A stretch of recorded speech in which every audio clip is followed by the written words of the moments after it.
동안 저희가 외쳤던 가장 기본적인 장애인의 이동할 권리, 이러한 이동권의 문제가 지켜지지 않았다는 것을 꼭 기억해 주십시오. 장난하는 거 뭐야? 장애인이 이제 이거 시비를 몰골이 잡고 있어. 가야 될 거 아니야, 사람들은. 인천만 걸렸잖아.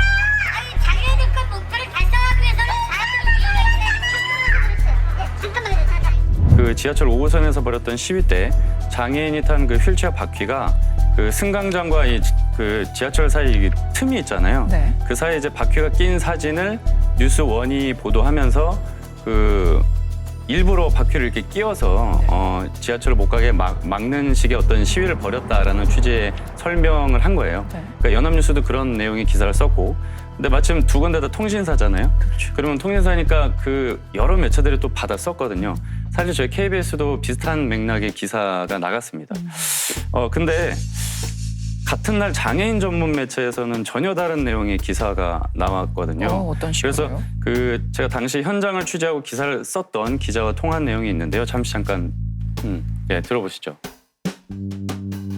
그날 제가 목격한 거는 일부러 끼운 게 아니고 거기가 이제 간격이 넓잖아요. 그래서 여기가 이렇게 넓다는 거를 보여주려고 휠체어를 탄 활동가가 들어가다가 실제로 바퀴가 꼈어요, 거기. 일부러 바퀴를 끼워서 열차를 지연시키고 시위를 했다, 이렇게 보도가 나가니까 제가 목격한 거랑 달라서 좀 많이 당황했던 기억이 있죠.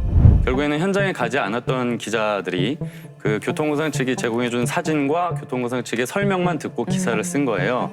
그 과정에서 장애인 단체 측의 어떤 사실 확인을 요청한다는 이런 절차는 없었던 걸로 확인됐습니다. 장애인 교통 편의를 확대하는 교통약자법 개정안이 지난해 말 우여곡절 끝에 통과됐지만 예산 보장 내용 등이 빠져 실효성 논란이 불거졌습니다.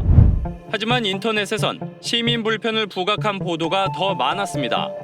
85개 매체 320건의 기사 중 과반수 이상이 별다른 설명 없이 장애인 단체의 시위로 출근길 불편이 빚어졌다는 점을 강조했습니다. 대다수 언론은 눈길을 끄는 사안이 발생했을 때만 반짝 관심을 보인 것으로 나타났습니다. 아까 자료화면에서 나왔는데 일반 시민들이 장애인들에게 고함을 치는 모습이 나왔지 않습니까? 그러니까 이제 이런 뉴스가 나가면은 시민과 장애인 간의 대결 구도가 형성이 됩니다. 이것은 이제 맥락이 빠진 보도의 결과라고 이제 볼 수가 있는 것 같아요. 사실은 장애인 이동 투쟁은 지난 1년 내내 이루어져 왔습니다. 길게는 이제 20년 이상 이루어져 왔지만요. 근데 지난 5월 달에 장애인 단체에서 사진전 그리고 각종 행사들을 이제 준비를 하고 했었습니다. 여기에 대한 취재 요청을 했었고요. 근데 실제 보도가 나간 경우는 거의 없어요. 이제 그러한 어떠한 문화적인 어떤 행사, 어떤 선전전을 하더라도 보도를 하지 않던 언론들이 이러한 과격한 시위, 좀 더 격한 시위가 나가면 보도를 합니다. 시민들이 이러한 어떤 투쟁에 대해서 잘못된 태도를 보이는 것, 네. 이러한 것들도 언론들이 많이 책임이 있다, 이렇게 좀 보아집니다. 한국 사회도 그렇고 서양도 그런데 기자들은 그 출신 배경이 그 사회에서는 대부분 엘리트 집단 출신들이 상당히 많습니다. 명문대학 출신들이 많고요. 또 다른 한편으로 그 성비를 보더라도 이제 남성들이 요즘엔 좀 많이 달라지긴 했어도 과거에는 주로 남성들이 많았고요. 또 미국 같은 사회에서는 백인들을 중심이었고요. 그 사회에서 가장 엘리트이면서 주류 집단의 관점에서만 자꾸 사회를 바라보다 보니까 자기들이 체험할 수 없는 다양한 문제에 대해서 그 문제 의식을 가지고서 접근하는 게 좀 부족하지 않나, 이렇게 생각이 됩니다.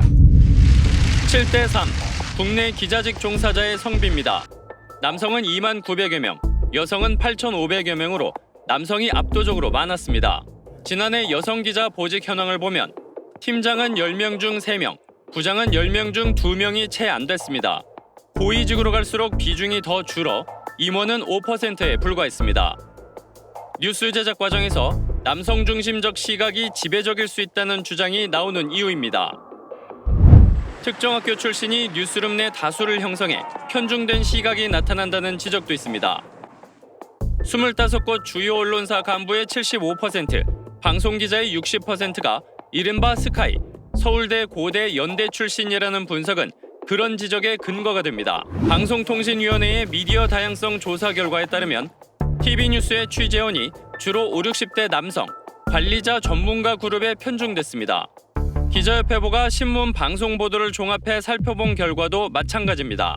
최근 들어서는 그런 어떤 전통적인 관점에서 얘기하는 이제 미디어 다양성 이외에도 DEI, 한국말로 하면은 이제 다양성, 공정성, 포용성을 이제 의미하는 용어인데요. 이 개념을 중심으로 해서 뉴스룸 조직 더 한번 바꿔보자. 그 다음에 언론사가 특히 방송사가 만드는 컨텐츠도 한번 바꿔보자라는 운동이 대두되고 있습니다. 이런 문제들에 대해서 언론이 뭔가 좀 그 사회 갈등 완화를 위해서 좀 나서지 않는다면 사회가 이제 극단적인 대립 속에서 갈등과 대립 속에서 어떤 분열되는 그런 상황까지 치달을 수 있다는 문제 의식 속에서 그 뉴욕 타임스 그다음에 이제 BBC 같은 이제 언론사들이 DEI 운동을 최근에 이제 펼치고 있다라고 얘기를 드릴 수가 있겠습니다.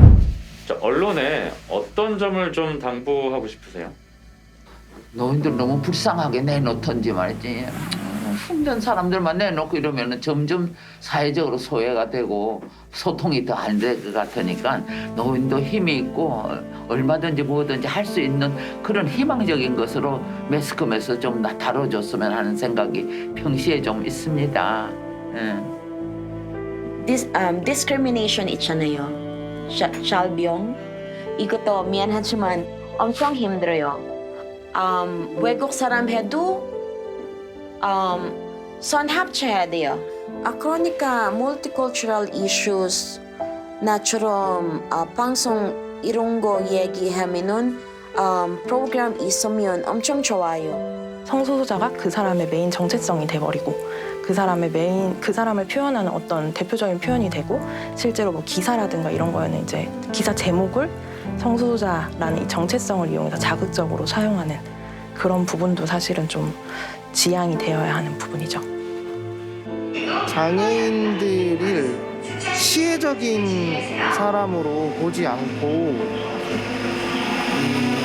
함께하는 사람으로 좀 보는 시각들이 더 많아졌으면 좋겠어요. 아예 보도하지 않는 것도 나쁜 보도에 속하지만 보도를 했는데 본질을 보도하지 않아서 오히려 장애인들에 대한 오해를 더 높이고 이 사회 갈등을 조장하거나 초래하게 되면은 사실은 이게 더 나쁜 보도가 될 수 있다라는 생각이고요. 어떻게 보도하느냐가 더 본질적으로 우리 언론인들이 좀 고민해야 될 지점이다.